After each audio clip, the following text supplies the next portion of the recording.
Hello, everybody. Welcome to another episode of the Thriving Adoptees podcast. So today I'm delighted to be joined by Trisha and Rich from Lifesong. And this is a little bit unusual because we do have the odd three-hander, a three-way conversation on podcast. What makes this one unique is the fact that we've got two Brits and one Yank. That's great.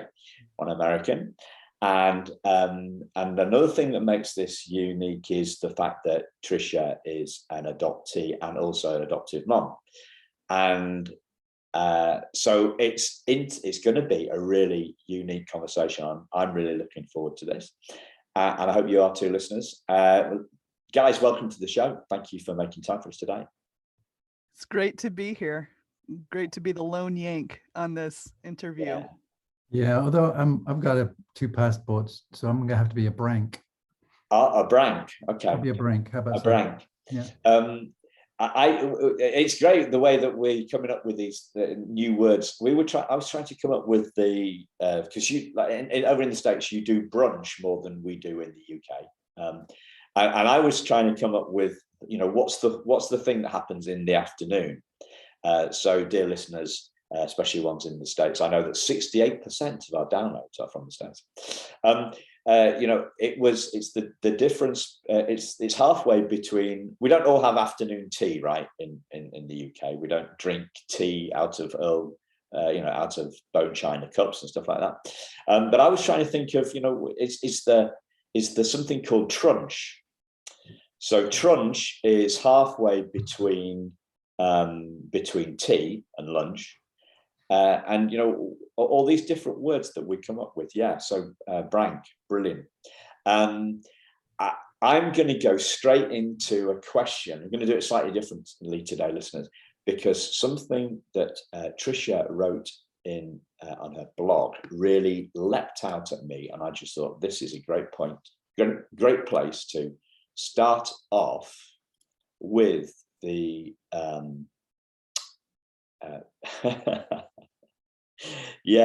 with the podcast. And now you know what I've done. I can't find the page.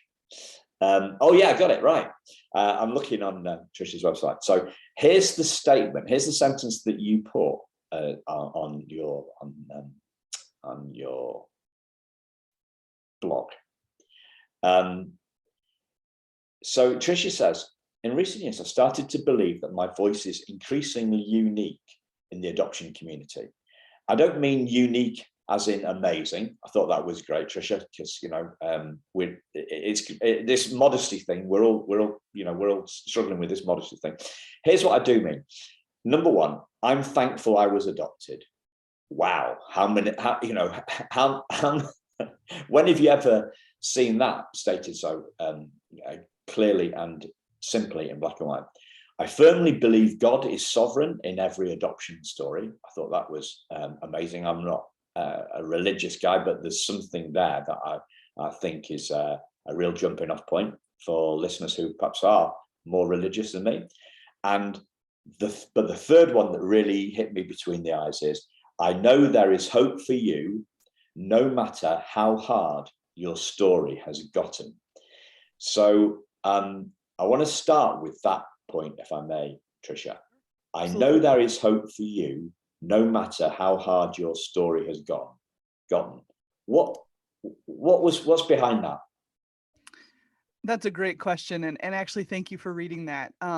Those are not easy statements to write, and I do not believe them or write them with any sort of lack of understanding what they imply or how heavy or how hard it is to say that. My story is not, particularly an easy story either. I identify with a lot of the things you have said and written about your own adoption experience and story.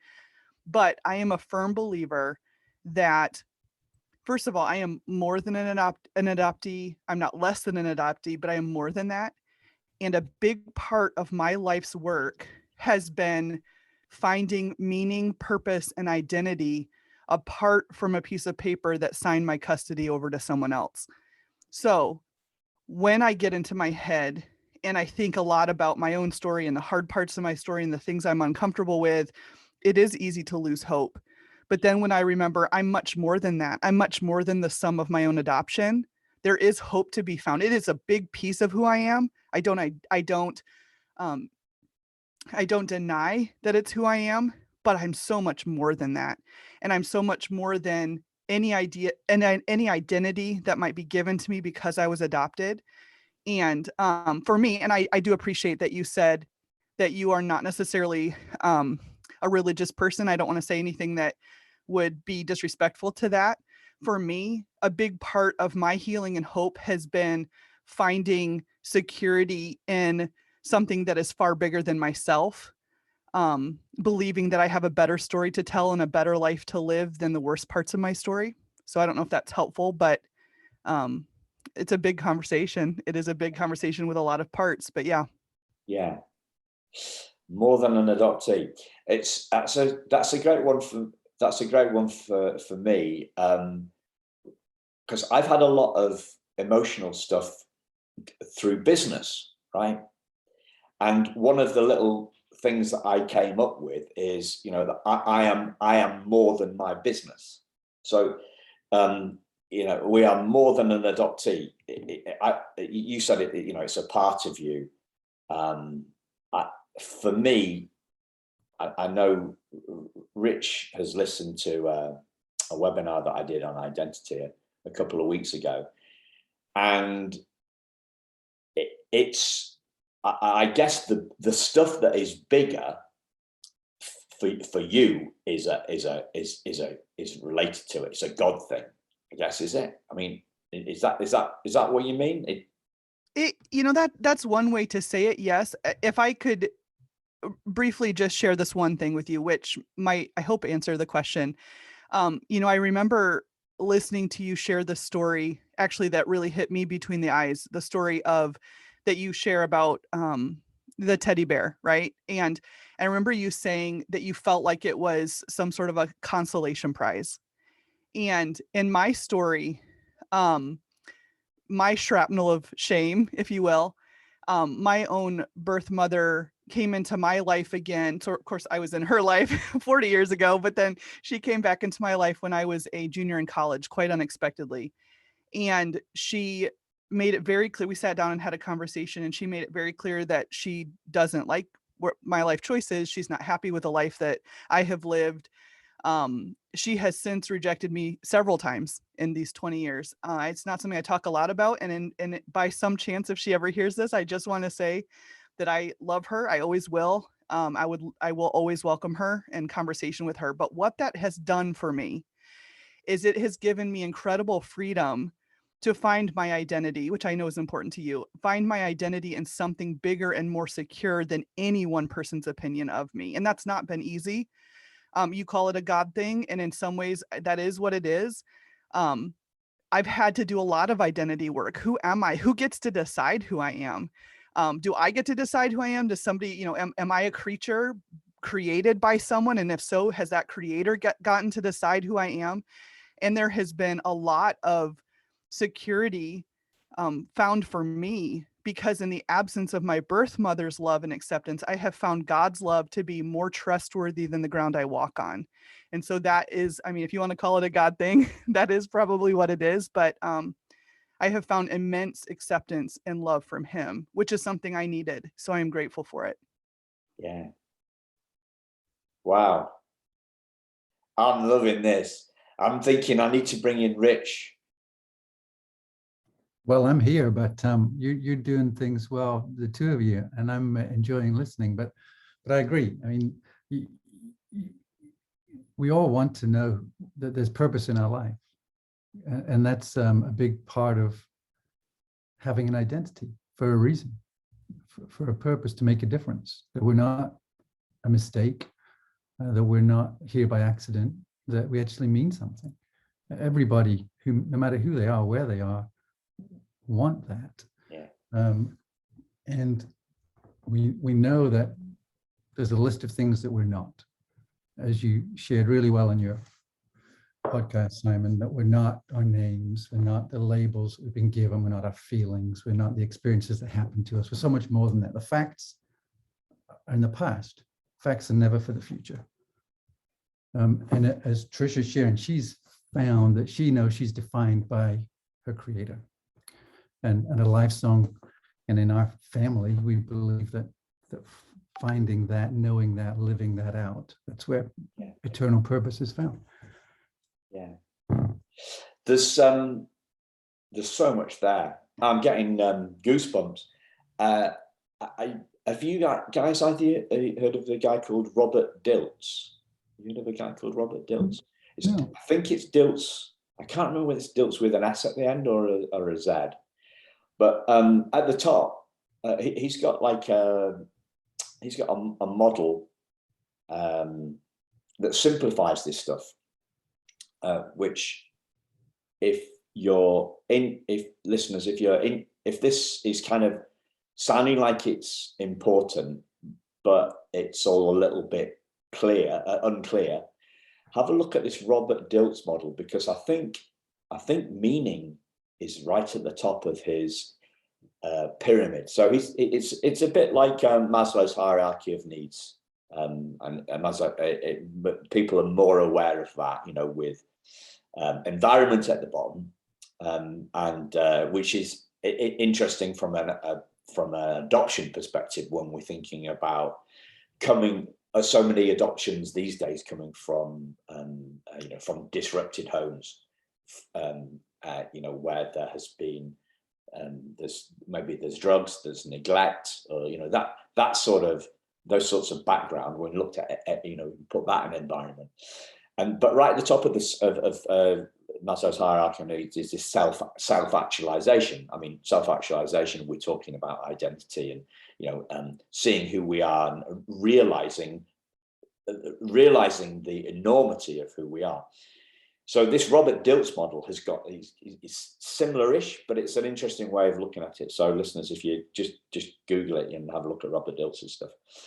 For me, the other thing is I'm thinking about any adoptive parents listening, looking at it from a perspective of parenthood giving people's lives meaning, religion giving people's lives meaning. And as I also think of this, I think of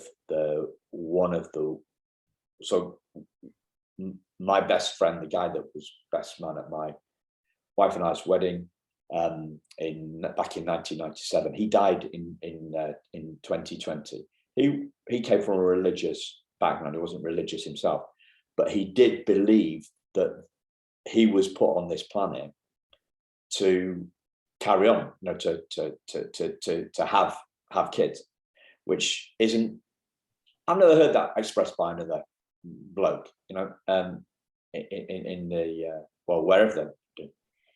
But just after his wife fell pregnant, he died tragically, and suddenly in a car crash. And it's a terrible story. It's a terrible time for his widow, terrible time for me, terrible time for his family. But I thought there was a strange, because it could have, because of the way he lived his life, it could have happened before then, but it didn't.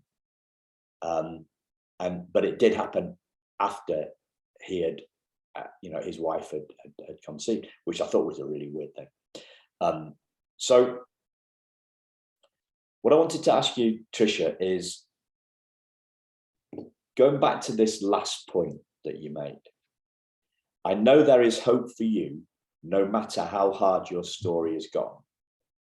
What would you say for people who are listening to the podcast, this episode, and whose stories, whose lives are hard in the moment? What would you say to them, and why do you know there is always hope?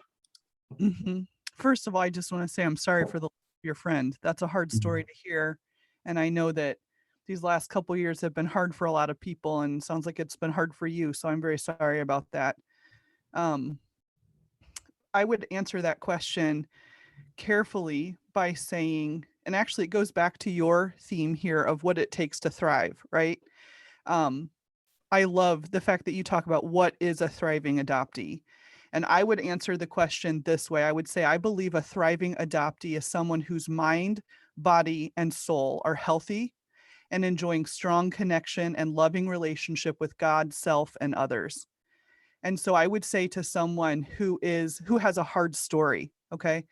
And by the way, because of the work I do and the wonderful adoptees I meet on a regular basis, I have met some adoptees with horrific stories. I mean, stories that make mine look like a walk in the park. Some of them are people that Rich and I both know together, and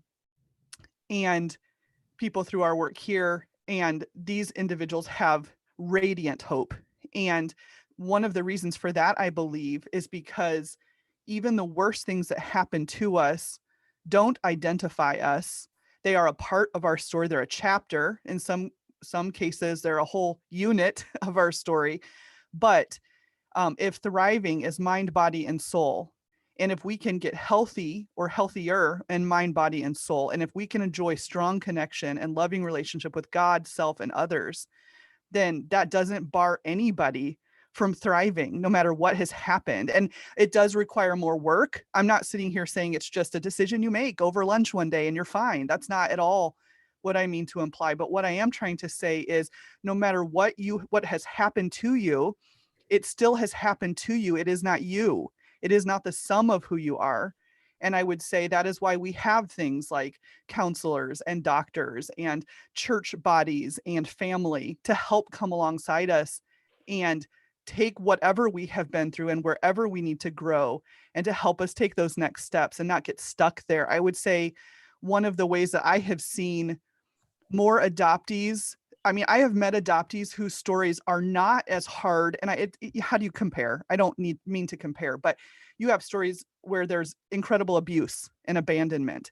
And then you have stories where children were placed into loving homes at young ages and given the ability to bond and thrive.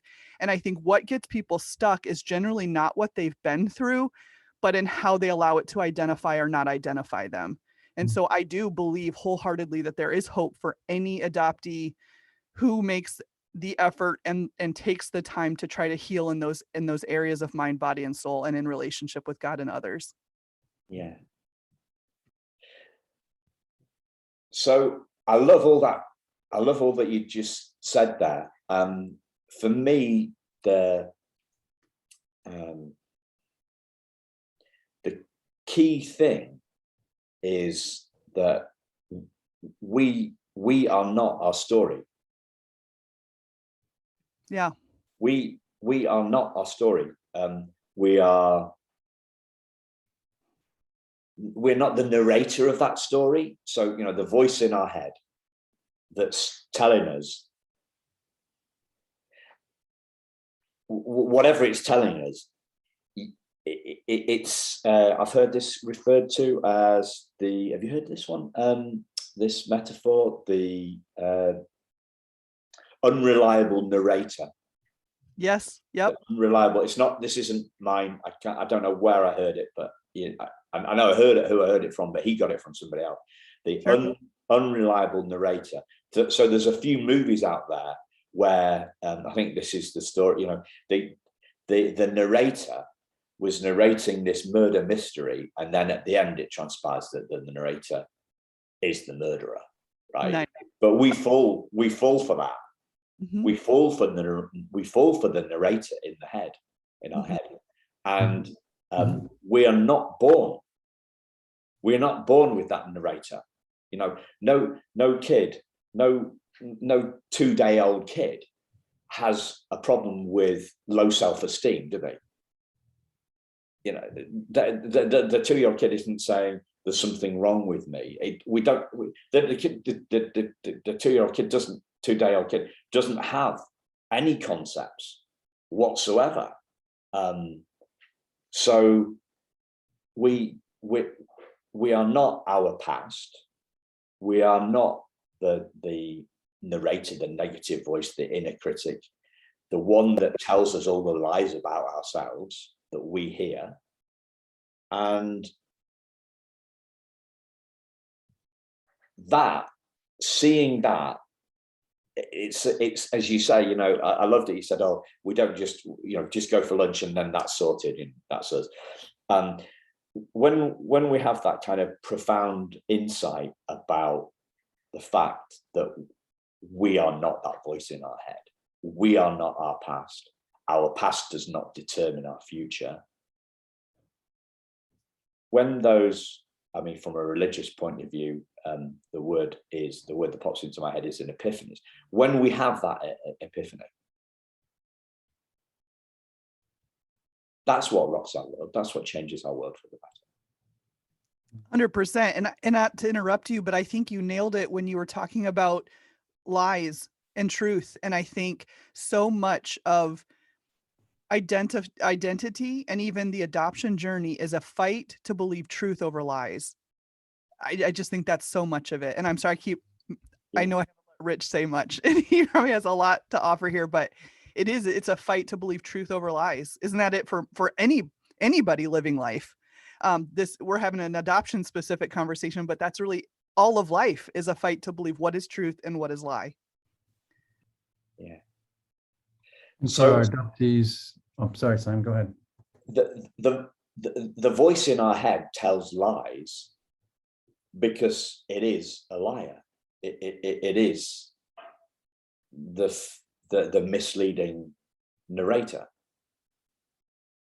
And I guess from a religious perspective, I heard something on this sort of thing.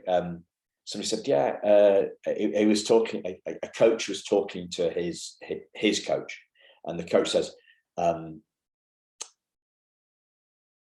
you're doing a great job, but so your clients that you're coaching are having these changes in their life, but do they know that they're God? And this coach was like, what? Wow, you know, it's that sense of bigger than. And I hope that doesn't come out as the way I put it. I hope it doesn't come out as some sort of profane statement.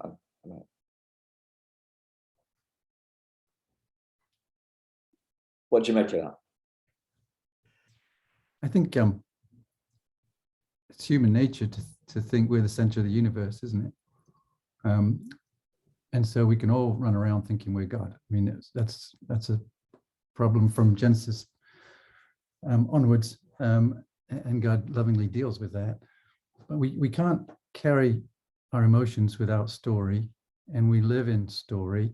We're shaped by the stories we tell ourselves, which is what you've just shared, and a lot of the times the stories we tell ourselves are to cover up for our shame or our lack of love or our lack of things that we want and that we hope for. And so we tell our own stories to ourselves to help us feel better in the moment. But those facts of the past are in the past, and the future is different. And we need to help tell stories that motivate for better. And I think it's true for all of us that we're motivated by things that we've never experienced. We've never experienced true love. We've never experienced true peace. We've never experienced true justice, an end to poverty. They're things that motivate us no matter who we are. We've never fully experienced them because we don't fully lean into God as the giver of all those things. We try and work it out ourselves, trust the government, trust the next politician, trust our parents, trust a family, trust ourselves to find those things where we find our meaning and rest and fulfillment. And if we're not sharing that story and giving that hope through the God who's made everybody and gives everybody purpose, then we're selling ourselves and each other short, because there is true love, but it's not in the great spouse, because our spouse lets us down. It's only in the God who created us. There is real peace, but it's not going to come from a dictator. It's not going to come from a government. It's not going to come from a NATO alliance. True peace is only going to come from that right relationship with the God who created us. We'll keep searching for those things until we find them. We'll tell ourselves lies to cover up. And so the best thing we can do for each other is to point each other daily and constantly to the God who loves us and has all that for us, because we'll never stop yearning for the truth of those experiences that we've never quite had. Yeah. If I could add, it reminds me what you're saying right now, the quote by Augustine, and I know you know it, Rich, that says, "Thou hast made us for thyself, O Lord, and our heart is restless until it finds its rest in you." Mm-hmm. That is something I have found to be true if I'm looking for acceptance or love or even understanding of the why, I think we all want why answers. I'm going to be at that hamster on a wheel every day for the rest of my life. But when I come to the point where I say, I don't understand the why, but I believe you do. You have made me for yourself, and my heart is restless until I rest in you. There's so much freedom in it. And I know to some people that may sound like a sort of bondage, but that's a lie. There's so much freedom in realizing my identity is not my own. It's not created by me. Nothing that others can do to me will change who I am. There's just such peace and freedom in it that no matter what I have to go through in life, I am secure. Mm-hmm. And C.S. Lewis, so a little more recent than Augustine, but the English listeners will, and probably a bunch of American listeners too, will appreciate C.S. Lewis. And I can't quote him exactly because it was too long. But he basically said, if we can go for all the experiences and all the good things in life and never quite be fulfilled. And the only truth we can take from that is we were made for something more than, bigger than this world can ever give. And he found that and fully complete in God, and loving Father. Yeah, it's powerful stuff. It's powerful stuff. It's so powerful. I'm struggling to think of the next thing. As you were talking, Trisha, I was thinking about two things. One was the peace and the quiet when the questioning ends.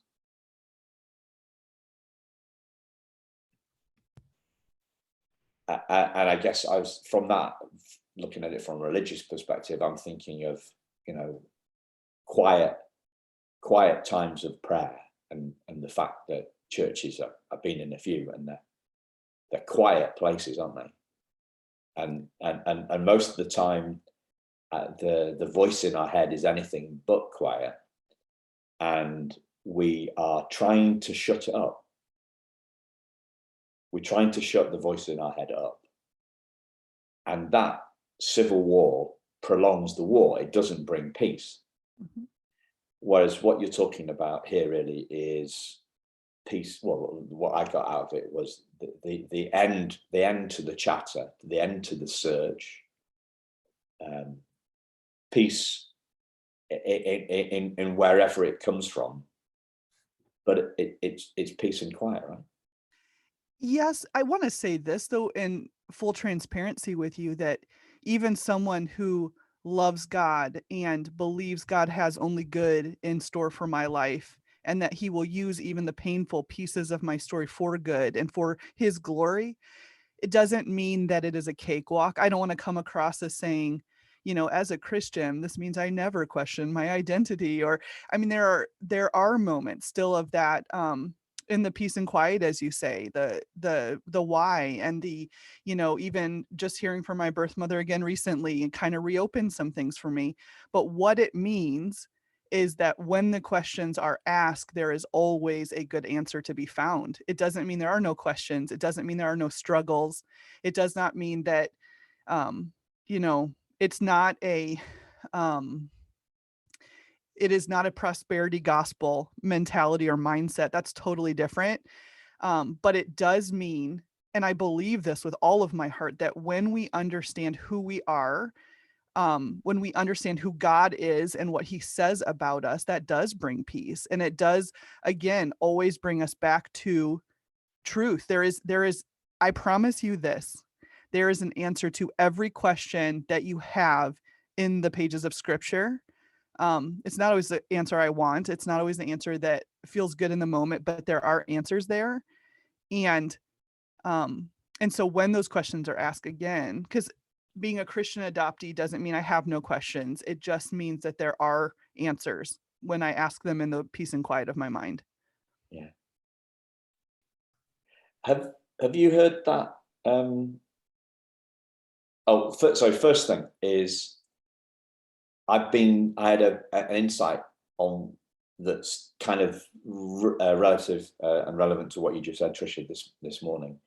And I was thinking about stories, and I was thinking of happily ever after, right? So what you said was, just because I've had these realizations, my life isn't happy ever after, essentially. If I can... It will be, I will say it will have a good ending. I believe with all my heart that God writes the last chapter, and that the last chapter for every one of his children will be only and eternally good. But it does mean that in the here and now, there are Fridays where I struggle. There are Thursdays where I reach out to Rich with a hard question. I mean, there are, we are still human. We are still people who want to be loved and accepted by those who brought us into this world. But it does mean that in the end, all will be made right. I'm sure of that. Yeah. So I love that. And it's the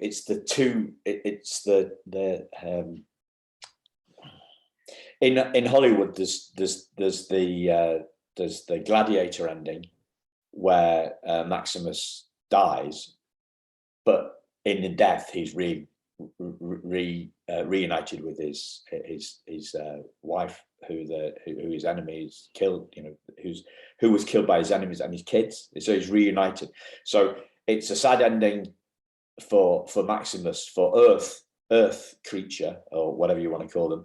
It's a sad ending for him, because we want him to overcome the stuff in the Gladiator.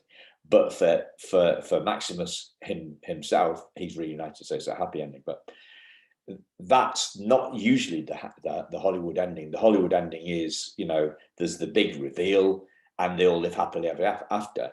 And it's the fact that, and so we're brought up on this tale. We in the West are brought up on this idea that life is happy ever after, but no, we go round again. It goes round again. So I've been having the same realization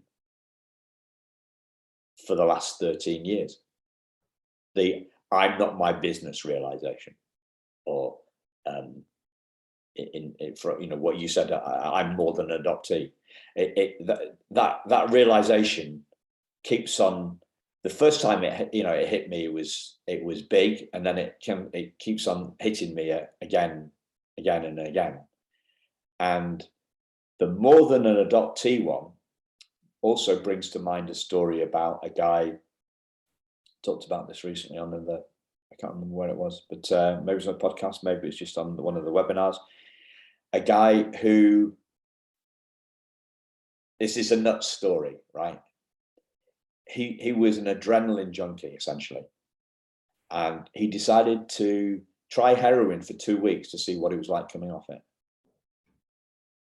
5 years later, he came off it, and he came off it when he realized that his soul or spirit, I think, rather than him, not his personality, him, the essence of who he is.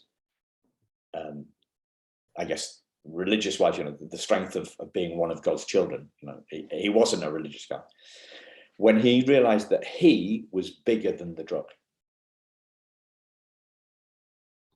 He was bigger. So you're talking about being more than adoptee. I'm talking about being more than adoptee. I'm talking about being more than a business guy. It's that sense of, what's the identity piece, and it's the nature of the identity, the essence of who we are, the bigger stuff. It's a lot. Yep. It's a lot to think about. It is. And there's a ton of hope that's kind of interlaced into that, isn't it? Because we can hope. My kids might hope for something for their birthday, or hope for something for Christmas, and some part of dream, or internal desire in that. But I mean, to go back to your happy ever after, the happy ending, the Hollywood ending, or whatever. Trisha's saying that's certain and sure for her, as I'd say it is for me too. That hope, because it's not based on me or things that I can work out, understand, and live differently. That hope is as secure as God's faithfulness to his promises. And that's 100%. That's unshakable. So when I get to that point and live in that point, that my hope, no matter how messy this earth is, no matter how many times I let people down or people let me down, no matter how many times I'm disappointed or elated, all that's going to pass. My hope, that happy ever after, is as secure as God's faithfulness to his promises. And it's beyond me. And yet it's fully me because God's in me and so good.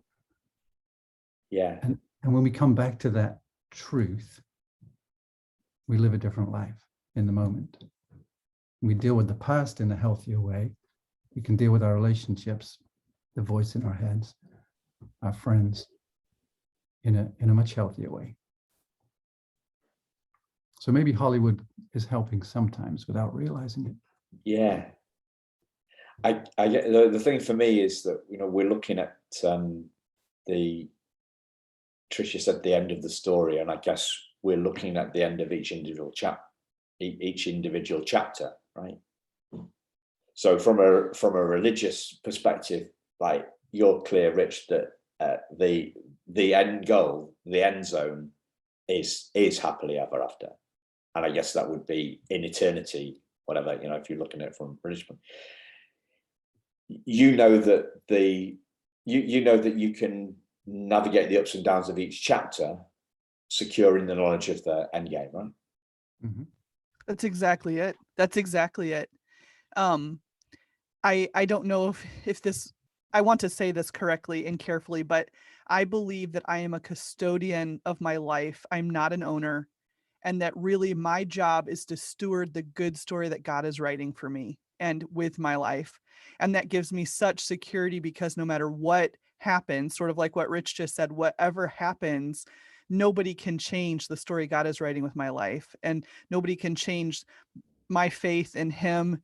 Nobody can change who I am at my core, because nobody can change God. And so there is such security that no matter what happens in this life, no matter if I feel wronged, no matter if those who should love me turn their back on me, nothing changes about that last chapter for those of us who follow Christ and trust in him and place our hope in him. There is eternal security in that. Yeah. And for me, there's a sense, because I although I'm not religious, I do view myself as kind of spiritual, and I think my take on this is that the psychologists seem to have taken over when it's the spiritual stuff that has the power. So and to put this perhaps slightly provocatively, to what extent does studying trauma ever bring light in? Well, let's forget the trauma word. To what extent does studying the darkness ever bring us light? To what extent does studying, studying what's going on in our head, to what extent does studying the negative stuff that's going on in our head, the negative stuff, does that ever bring us peace? Okay, so here's how I would answer that. When you're teaching new tellers in a bank, right, how to identify counterfeit bills, they don't go out and bring in all the possible counterfeit bills and have you test them, because that would be too numerous to count. There will be something new next week, something smarter and better technology, right? The way they teach tellers in a bank to identify counterfeit bills is they put real bills in their hand.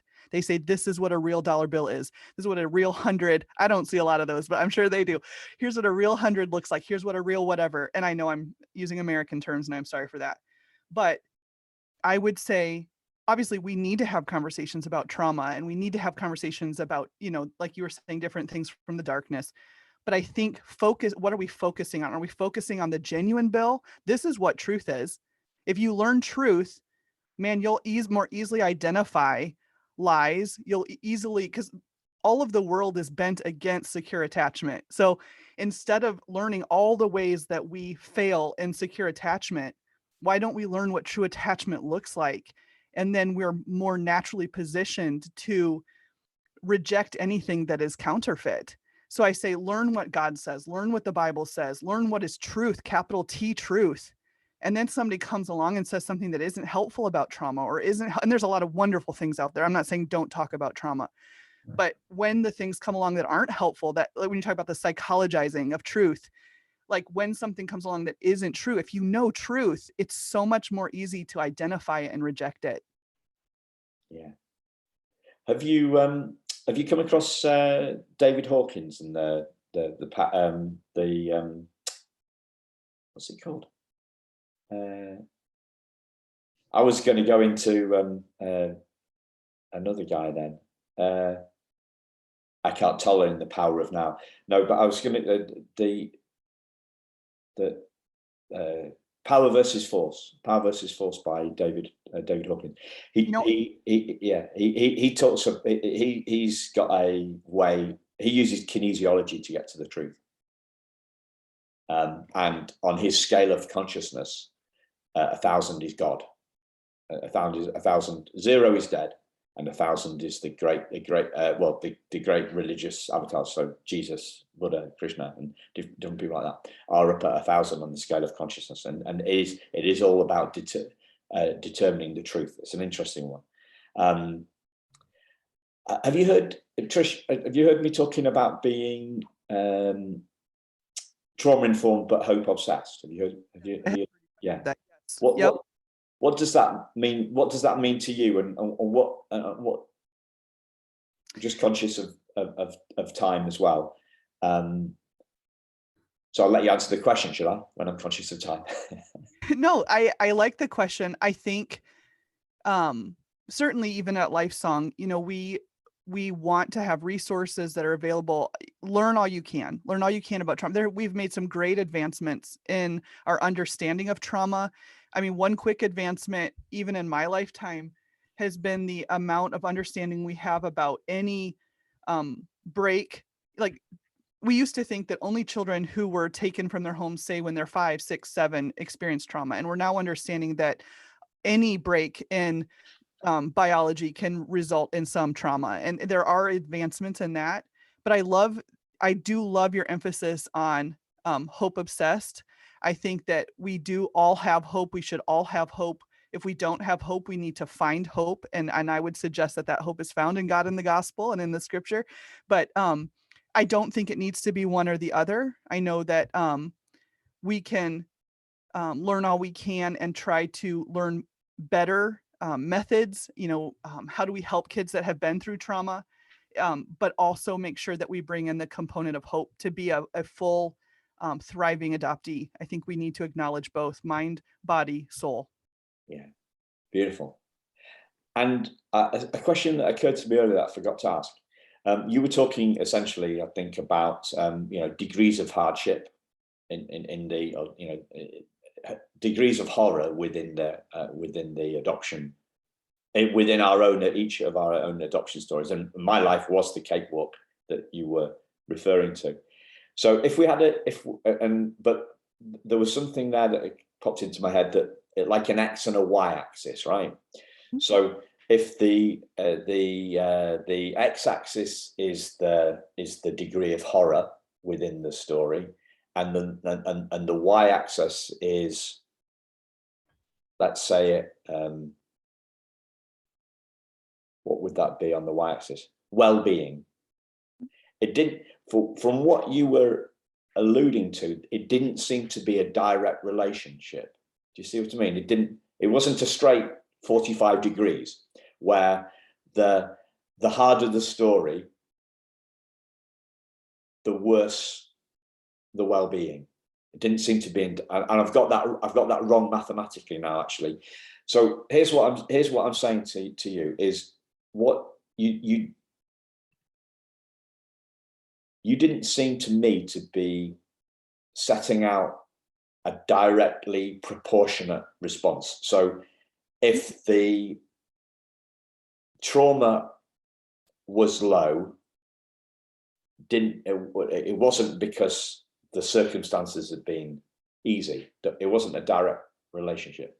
Does that make any sense? I'm not sure. It does make sense, and I agree with that. And I think because certainly you and I have probably both known people who would have been more on the y-axis with well-being, in terms of maybe it's hard because a hard story is a hard story, and we only know the story that we have lived, right? So, you know, I talked to one of my dear friends who she has a horrible story of being present in the room when her mother was killed. All right. And she has one of the best attitudes of anybody I know in the adoption community. I certainly didn't go through anything like that. And so there are moments where I feel like, do I even have the right to grieve? Which that's a whole different conversation. Yes, we have the right to grieve. But again, this whole, is there a direct link between the hard parts of our story and the ability to have hope? No, I don't think there's a direct line between it, because that is the beauty of true hope, is it's available to all of us. And I would argue that instead of circumstances putting us on the XY axis, I don't know why I keep saying axis, instead of circumstances determining where that falls, I think it's our amount of hope that determines where that falls. So you could have somebody that goes through something horrific and their well-being be very strong because their hope is in the right source. You could have somebody, we certainly here in the United States, we have lots of people who have lived very comfortable lives and they don't have strong well-being. And it's not because of horrible circumstances, it's because their hope is misplaced. And I'd just say this one more thing, and that is, and I kind of said it earlier, but it's kind of what I would say is the thesis for me, is that I have seen over and over again, adoptees are enslaved, not because of their adoption, but because of their misplaced identity. And so I would just say, know with certainty what your identity is, find out what God, your creator, says about you, get in his word, and there is hope available no matter what you have been through. Yeah. I almost said amen then. No, I almost did too. Wow. You're allowed to say amen, Simon. Amen. We would say amen here, right? That's what we did at school. We said amen. Yeah. And it's a great place to finish, I think. So there's going to be, as usual, listeners, there's always links in the show notes. So there's going to be links to Trisha and Rich's organization, Lifesong, and then we'll put a link into Trisha's blog and all the different social connections as well there. And thank you. It's been a delight. This has been a privilege, and I hope we carry this conversation further. Yeah, well, we're going to do. Rich is going to go off. The listeners are going to go off, and we're going to have another couple of minutes. So I hope so. Yeah. Thank you, listeners. And thank you, Rich. And we'll speak to you again very soon. Thanks. Bye-bye.